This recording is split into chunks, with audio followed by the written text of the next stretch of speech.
모든 복덕과 지혜의 근원이신 석가모니 부처님께 머리 숙여 귀의하나이다. 네, 저번 시간에 이어서 해탈 16지를 하겠습니다. 근데 죄송한데 제가 저번에 해탈 16지 나눠드린 게 좀 잘못됐습니다.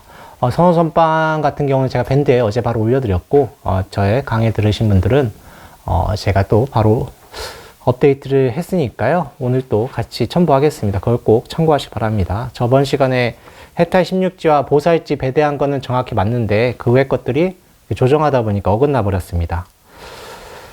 자, 그걸 꼭 명심하시고, 그래서 오늘 같이 하면서 하겠습니다. 제가 저번에 그 금강지, 희락지까지 했었습니다. 해탈 16지 중에. 그것이 보살 10지의 초환희지라 했습니다. 근데 이렇게 견성하는 과정을 했는데 저희 문 중에 어른 큰 스님이신 청자와자 큰 스님의 오도성을 또 안 보고 갈 수가 없죠. 또한 저번에 이제 어떤 분께서 질문하셨습니다.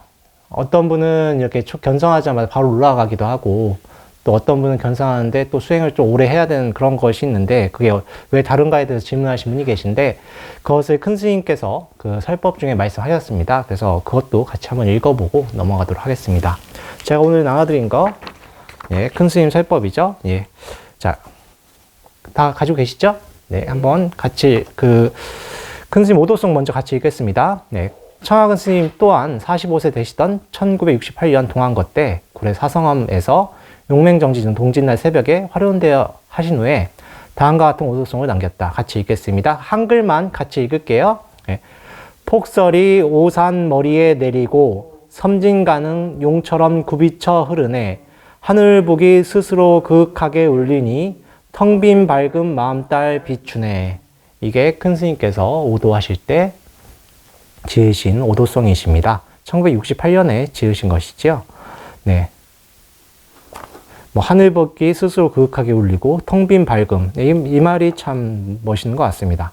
허명이라고 하죠. 이제 헛된 이름이란 뜻이 아니라 정말 예전에 큰 스님 글씨 중에 그런 말이 있습니다. 진광불이라는 말씀이 이제 그런 글이 있는데 말 그대로 정말 텅 빈 밝음이라고 하는 것은 정말 화려한 밝음이 아니라 그런 뜻이 아닌가 싶습니다.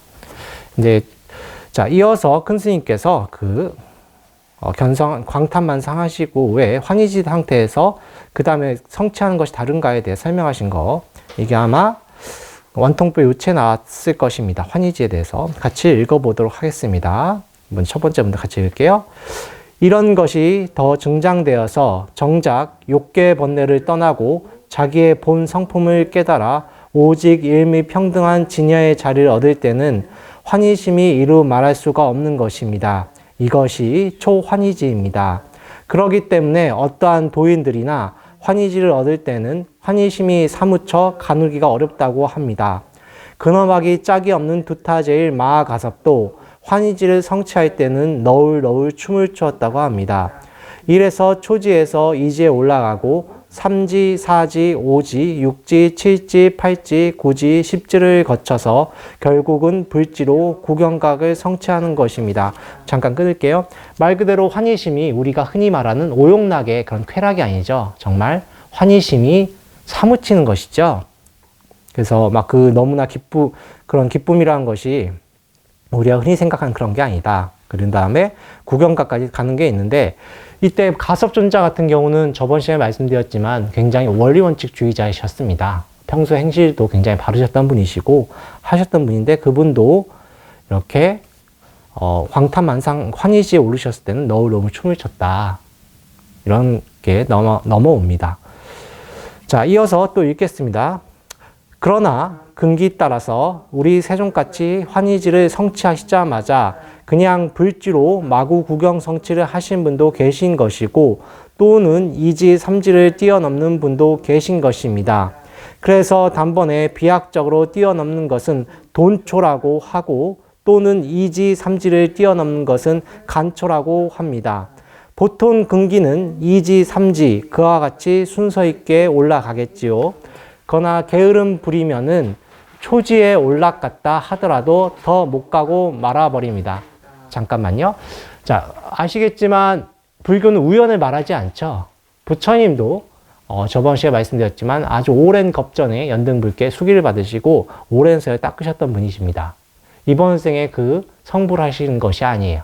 오랜 세월 동안 복덕과 지혜를 닦으셔가지고 수행의 결과로서 성불하신 것입니다.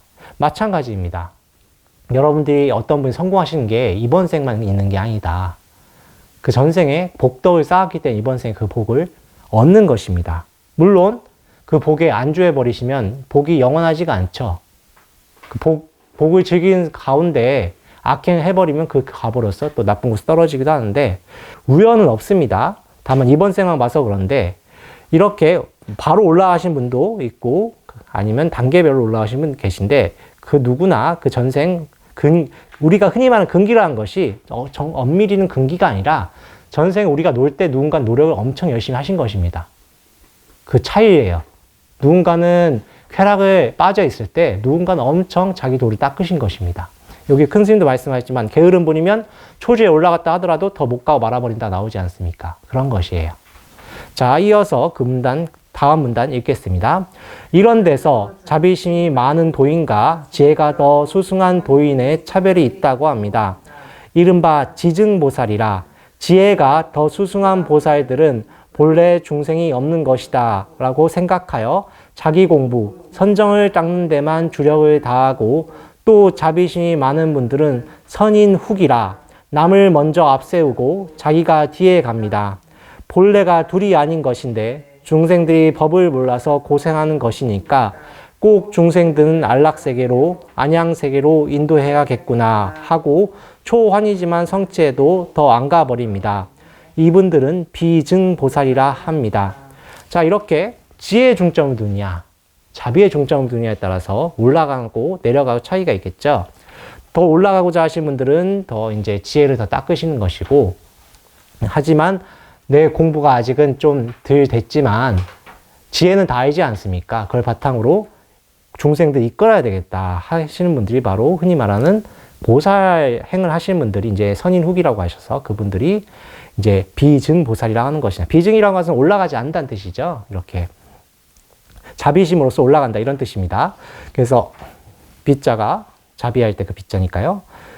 그래서 이런 차이가 있는데 보통 많은 불교가 그래도 남아있는 경우는 그 자비보살 행위 많이 하시면 불교가 번성을 합니다. 세간의 분들은 일반적으로는 지혜에 그렇게 관심이 많이 없죠. 그래서 보살행 하시는 분들이 많으면 많을수록 불교가 더 번성하기도 합니다만 또한 그렇다고 지혜를 또 등회시해서는 안 됩니다. 그래서 부처님께서 뭐라고 하셨냐면 지혜와 자비는 새 양날개라고 하셨습니다. 새가 날개를 한쪽만 있으면 날지를 못하죠. 그래서 지혜와 자비를 같이 닦아야 되는 것입니다. 그래서 성불하기 위해서는 그 중간에 지증이 될 수도 있고 비증이 잠깐 할 수 있습니다만 성불하기 위해서는 두 개 언젠간 다 같이 성취를 해야 됩니다. 한 생만 보시면 절대 안 된다라고 하시면 될 것 같아요. 자, 그럼 이어서 이제 같이 하겠습니다. 그러므로 우리 출가 사문들은 마땅히 금생에 꼭 환희지를 성취하여야겠지요. 그리고는 자기 자비심을 점검하여서 환희지에 머물러도 도인이고 이 삼지에 올라가도 도인 아니겠습니까? 그래서 견성하고 구경 성취한 묘각자리는 다시 더 배울 것이 없으니까 무학도라 합니다. 이렇게 같은 깨달음도 해오와 증오의 차이가 있습니다. 그러나 해오는 참다한 깨달음은 될 수 없다는 것을 우리가 알아야 하겠지요. 예, 뭐 중간에 묘각이라고 했는데, 뭐 이거는 능언경에서 이제 묘각지라고 해가지고 또 다르게 이제 법운지 위에 이렇게 배대한 것입니다. 그래서 묘각을 구경 성취, 구경각과 동일한 의미로 쓰셨지요. 그래서 아시겠지만 도인이라고 하시는 것은 일단 환희지에 올라서 광탐만상하시면 도인이 됩니다. 왜냐하면은 길을 아시는 분이기 때문에 그렇습니다. 그때서야 부처님 말씀이 옳다. 믿음이 생기기 때문에 도를 알고 이제 가시는 것이지요. 자, 이렇게 해서 어떤 그 저번 시간에 질문했던 것에 대한 답이 되겠을 것 같습니다. 예. 근기별로 틀리고 또한 그 또다시 수행을 해야 되고 또 그 당시 원력에 따라 또 틀려지는 것입니다. 이것이 차이가 있겠죠.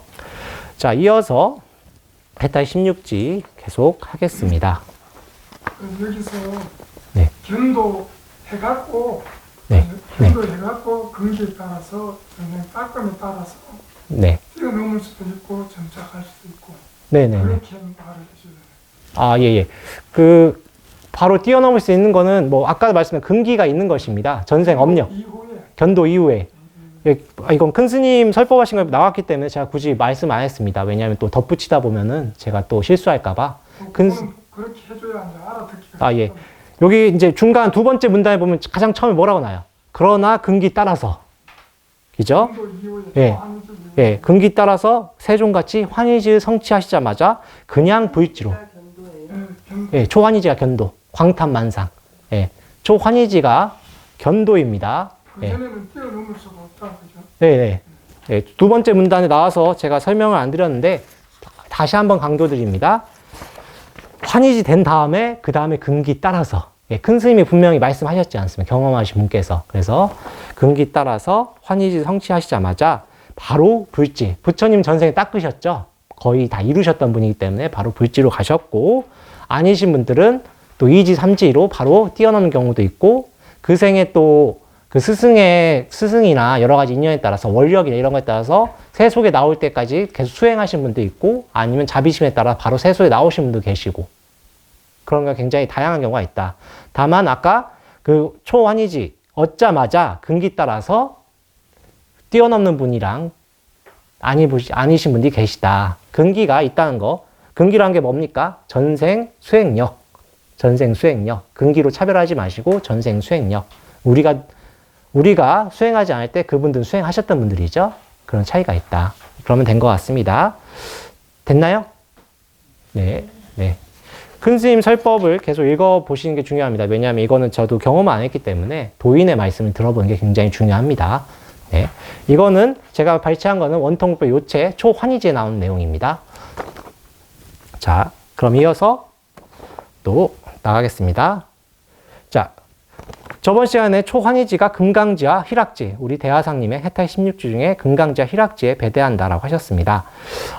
그리고 그것들이 성문숭에서는 수다원과 사다함과의 배대를 시키셨더군요.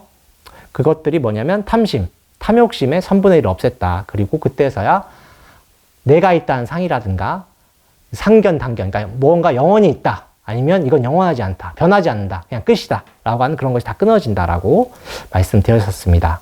그러면 이제 7번째 이구지에 대해서 설명을 드리겠습니다. 이구지라고 하는 것은 구자가 때구자예요. 그래서 때를 여인다라는 뜻입니다. 때를 여이기 때문에 이때서는 탐심의 3분의 1을 없앱니다. 그래서 그렇기 때문에 뭐가 있냐면 인욕이 이제 계율을 이때서는 자기가 하기 싫어도 계율을 지키게 됩니다. 그래서 제가 저번 시간에 초환희지, 보살 10제 초환희지는 보시바람이 됐다고 했죠. 그래서 이구지에서는 보살 10제 두 번째 이구지, 금타대하상의 해탈 16제 7번째 이구지, 같은 용어죠. 이때는 지게바람일이 된다. 계율이 완성이 된다라고 말씀하셨습니다. 금강심론에서는요. 그래서 그렇게 되고요. 왜냐하면 때를 여의고 그 초환희지에 대해서 자기가 그 지혜를 받죠. 그걸 바탕으로 계속 닦아 나가는 것입니다. 그래서 그 때를 벗는 과정이다. 그렇게 돼서 도덕심이 완성이 되는 것입니다. 자, 그걸 바탕으로 또 나갑니다. 보살 10제 세 번째 발광지, 대하상리 해탈 16제 발광지, 말 그대로 빛을 발하한 것이에요. 지혜의 빛, 자기 마음에 있는 빛이 발하기 시작하는 것이 더 환해지는 것이죠. 이때는 말 그대로 보시지게담이 뭡니까? 인욕이죠. 인욕은 뭐예요? 화나는 마음이 없어지는 것이죠. 그래서 아까는 초환희지와 그 이구지에서는 탐심이 다 없어졌죠. 이때는 진심이 없어지는 것입니다. 화나는 마음이 이제 조금씩 억제가 되기 시작하는 것이에요. 그래서 이 발광지에서는 진심이 억제된다라고 하셨습니다. 자, 이때를 성문숭에서는 이제 아나함가인데 아나함가에 멈추지 않고 이렇게 아라한 향에서 나가는 과정이라 아라한 향이라고 저는 배대를 했는데 아나함입니다. 아라한 향도 뭐 아라한이 아니라 아라한은 아니고 아나함입니다. 아직은 수행을 해서 나가는 것입니다. 제가 왜 아라한 향에 배대를 했냐면 부처님 경전에 보면은 대념처경에 욕심이 있으면 사념처를 닦으면 욕심이 있으면 함과를 얻고 욕심이 없으면 아라한과를 닦는다고 해서 좀 아라한 향을 둬서 아라한 향에서 가시는 분을 좀 강조하려 그렇게 했습니다. 엄밀히는 아나합니다. 이걸 꼭 명심하시기 바랍니다. 그래서 발광지를 닦으면 뭐가 되겠어요? 아까 말씀드렸다시피 인욕바라밀이 됐습니다. 이제 인욕의 완성이 됐어요. 그러니까 그 다음에 이제 또 수행을 계속 해 나가면 지혜가 더 빛을 발하죠. 그래서 지혜가 불타오르는 것처럼 지혜의 광명이 밝아진 자에서 염해지. 여기는 화염할 때 그 염입니다. 불꽃처럼 빛난다. 저희 대화상님은 이게 정진이 완성이 되기 때문에 정진지라고 하셨습니다. 정진바라밀이라고 하셨고요. 자, 방금 전에 말씀드린 발광지와 정진지 같은 경우는 사성정 같은 경우에는 멸진정이라고 해서 수음을 제거하는 거에 배대를 하셨습니다. 수음이라고 하면 수온. 좋다, 싫다, 이때는 떨어지는 거예요, 이제. 그때까지 무의식 중에 나옵니다만, 이제 좋다, 싫다, 그런 마음들이 이제 사라지기 시작하는 것입니다. 여기서, 그리고 능원경 같은 경우에는 신족통이라고 나오진 않습니다만, 이렇게 뭔가 막 이제 자기가 원하는 데 왔다 갔다 할 수 있다, 이런 말씀으로써 신통이 조금씩 나온다고 했습니다. 다만, 신통이 안 나오는 경우도 있기 때문에 신통은 그냥 참고를 하세요. 자, 이어서, 이제 정진지 다음, 이제 염해지 다음에 난승지죠. 난승지로 들어갑니다. 난승지라고 하는 건 말 그대로 올라가기 힘들다라고 하는데, 왜 그러냐면은 아직 화나는 마음이 제거하기 힘들기 때문에 그래요. 그래서 난승지에서는 진심의 근본이 제거된다고 난옥특지 보시면 나와 있습니다. 난옥특지에 보면은 진심이 근본이 제거된다. 난승지 어렵다. 올라가기 힘들다라고 합니다. 이것을 왜냐하면 선정바람이 성취하기 때문에 그런데 우리 대화상님께서 선정지로 배대를 했습니다. 같은 경계예요.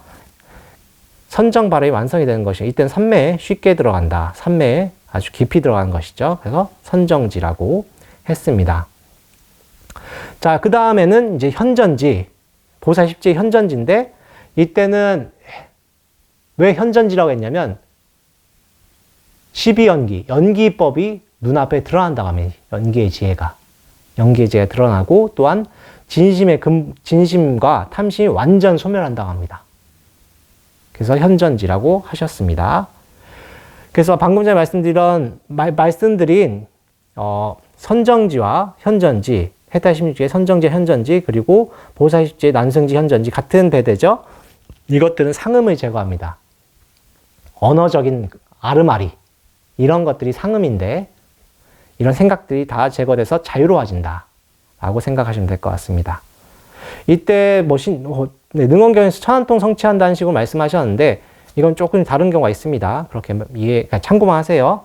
자, 그리고 이어서 이제 현전지가 넘어가면은 제가 최근에 부처님의 일대기에서 그 해탈할 때 가장 마지막에 관했던 지혜가 뭡니까? 성취했던 지혜가. 해탈하기 전에. 12연기죠. 연기를 관하시죠. 연기가 현전했죠. 그러면 이제 연기를 현정하셨으니까 그 다음 뭐가 되겠어요? 이제 해탈하는 과정이 나오겠죠. 그래서 그러니까 부파불교의 나한지가 되는 것입니다. 그래서 12번째, 금타대상님의 해탈 16지의 12번째는 나한지다. 근데 이때, 난옥특지, 우리 대화상님의 금강신론을 보면은 그때 무명신 일부가 제거가 된다고 나왔습니다. 나한에 대해서는 초기 불교에서는 아라한들 성취하면 다 끝난 것처럼 말씀하시지만 실제로 경전을 보면은 아라한들도 대아라한이 있고 그 아라한들 좀 약간 등위가 있습니다. 당장 저희가 그 유명하신 사리부 존자님, 목련 존자님은 좀 다르지 않습니까? 다른 존자님들이랑 그런 것들이 있기 때문에 그때도 차이가 좀 있었다라고 이해하시면 될 것 같아요. 일단은 아라한지를 성취하시면 이제 윤회부터 좀 자유로워집니다. 무명신 일부가 제거됐죠. 보살십지에서는 원행지라고 했는데 왜 그러냐면 이때는 원행지를 성취하시면 이제 현전지 같은 경우는 무슨 바람이 성취하는 거냐면 지혜가 드러났죠. 그렇기 때문에 반야바람입니다. 그럼 6번째가 반야바람이는 다 아시죠? 그런데 보살의 10바람일은 반야바람이 다음에 무슨 바람이냐고 하면은 대비심을 이제 바라죠. 왜냐하면 모든 중생들이 다 똑같다. 그걸 아시기 때문에 방편바람이를 이제 바라는 것입니다. 그래서 방편 행하기 때문에 원력에 따라 행을 하겠죠. 그래서 원행문지도하고도 하고 그렇습니다. 이때부터 실제로 진짜 보살행을 할 수가 있는 거예요. 모든 무명이 제거되기 시작하기 때문에 그렇습니다. 자, 그런 다음에 원행지 다음에 이제 12번째 나한지고 12번째 나한지 다음에 13번째 지불지인데 이때는 모든 인연관계 통달하기 때문에 보살의 대원을 성취한다고 합니다. 그래서 이제 이때부터는 모든 번뇌에서 흔들리지 않습니다. 외적 번뇌라든가 내적 번뇌에 흔들리지 않기 때문에 부동지다. 보살 10제 부동지에 배들을 했습니다. 그런 다음에 이제 해탈 16지의 14번째 보살 네 번째는 이제 보살지인데 멱바람일에 배들을 하셨습니다. 선해지라고 하죠.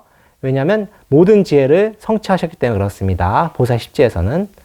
그러면은 이 역바람일이 뭐냐면 이제 어떤 분들은 부처님의 열의 심력을 이때 성취한다고 했었는데 제 개인적인 생각은 제 사견입니다. 보살 심력이 또 따로 있어요. 보살 심력. 보살 심력이 이때 성취한다고 볼 수 있지 않을까 싶어요. 왜냐하면 아직은 성불하지 않으셨기 때문에. 아직 성불이 아니지 않습니까? 열의 심력은 부처님만이 갖는 힘입니다. 그렇기 때문에 이때는 역바람일인데 심력, 보살의 심력을 성취하는 것 같다라고 이해하시면 될 것 같습니다. 14번째 그렇고요. 자, 그런 다음에 마지막 15 유여지인데 유여지 같은 경우는 이제 우리가 흔히 말하는 성불이 되는 것입니다. 이때를 보살 10지에서는 법운지다. 법을 비처럼 내린다고 해서 이제 유여지라고 했습니다. 법운지라고 했습니다. 법을 이제 비처럼 내려서 이제 정말 성불하신 것입니다. 이때는 난옥특지를 보시면 장도 무명, 모든 길을 막는 장이 되는 무명을 다 끊어버립니다. 무명을 모두 타파했습니다. 근데 무명을 타파했는데 왜 유여지라고 했을까? 몸이 있죠. 자, 이거에 대해서는 제가 저번 시간에 나눠드린 게 있습니다. 저번 시간에 나눠드린 것이 있어요. 4쪽에 있습니다. 작은 공의 경전 맞지만 이까야 121번이 있습니다. 네. 네, 같이 보시고요.